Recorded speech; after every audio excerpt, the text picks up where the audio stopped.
Hello बच्चों, let's see this question. This question says a particle of mass m strikes a wall with a speed v at an angle of 30 degree with the wall elastically as shown in figure. The magnitude of impulse imparted by the ball is. तो देखिए यहाँ पे आपके पास दे रखा है कि एक ball है जिसकी वेलोसिटी v है और मास m है और एक दीवार के साथ टकराता है. कोलिजन कौन सा? इलास्टिक कोलिजन है. इसका मतलब कोई एनर्जी का लॉस नहीं होगा. तो जिस वेलोसिटी से आएगा उसी वेलोसिटी से आपका बाहर निकल जाएगा. तो आपने से पूछा कि इम्पल्स बताना है बेसिकली. तो इस वाले के लिए बात करें तो आपका जो की कॉन्सेप्ट होगा इस वाले न्यूमेरिकल के लिए की कॉन्सेप्ट वो होगा Newton second law. Newton's second law. और यहाँ पर एक और की कॉन्सेप्ट लगा सकते हैं अपन. की कॉन्सेप्ट इसकी बात करें तो आपके पास जो न्यूटन सेकेंड लॉ, अगर फोर्स जो होती है स्मॉल टाइम के लिए लगती है तो वहाँ पर आपके पास क्या होता है, फोर्स स्मॉल टाइम पर लगती है तो मैग्नीट्यूड बहुत ज़्यादा, तो उसको बोलते हैं इम्पल्स फोर्स. तो यानी कि यहाँ पर आपके पास एक और कंसेप्ट लग सकता है जिसको बोलते हैं इम्पल्स. इम्पल्स का मीनिंग क्या होता है? Simple, large force for a small interval of time.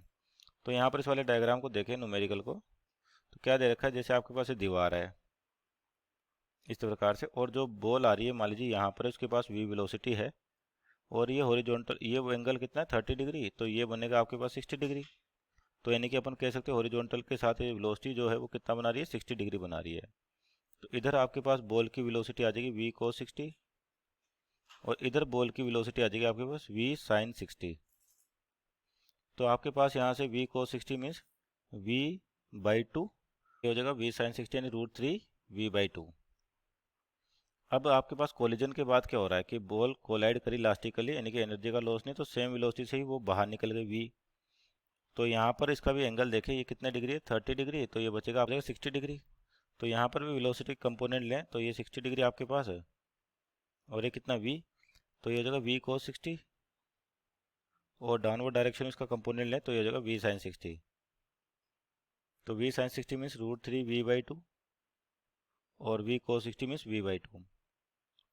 तो अब देखिए यहाँ पर बेसिकली कि आपको इम्पल्स निकालना है. तो यहाँ देखिए वेलोसिटी के कंपोनेंट को, तो एक आपके पास हॉरिजॉन्टल कंपोनेंट है जो चेंज हो रहा है, यानी कि उसकी डायरेक्शन चेंज हो रही है. वर्टिकल कंपोनेंट में आपका कोई चेंज नहीं आ रहा है. इसका मतलब जो वर्टिकल कंपोनेंट है वेलोसिटी का अलोंग द वाल हो जाएगा. तो यहाँ पर तो ये कोई इम्पल्स इम्पार्ट नहीं करेगी. केवल जो इम्पल्स इम्पार्ट होगा आपके पास वो केवल हॉरिजॉन्टल कंपोनेंट के होगा.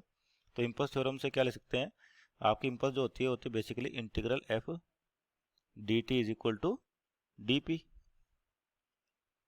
तो ये होते हैं आपके पास पूरी इम्पल्स और इसको कहते हैं इम्पल्सिव फोर्स. तो यानी कि जो आपके पास इम्पल्सिव फोर्स आ जाएगी एफ इम्पल्सिव, ये हो जाएगी delta P, that is change in momentum. तो आपके पास जो इम्पल्स इम्पार्ट हो रहा है वो कौन सी डायरेक्शन में हो रहा है, केवल एक्स डायरेक्शन में. तो इम्पल्स में अपन कौन सा लिखे, मोमेंटम भी कौन सी डायरेक्शन में लिखे, एक्स डायरेक्शन का. तो final momentum minus initial momentum. आपके पास जो मोमेंटम होता है इसकी डेफिनेशन क्या होती है, मास इंटू वेलोसिटी. तो आपके पास फाइनल मोमेंटम नेगेटिव डायरेक्शन में mv/2, इनिशियल मोमेंटम पॉजिटिव है mv/2, तो ये हो जाएगा आपके पास माइनस का mv.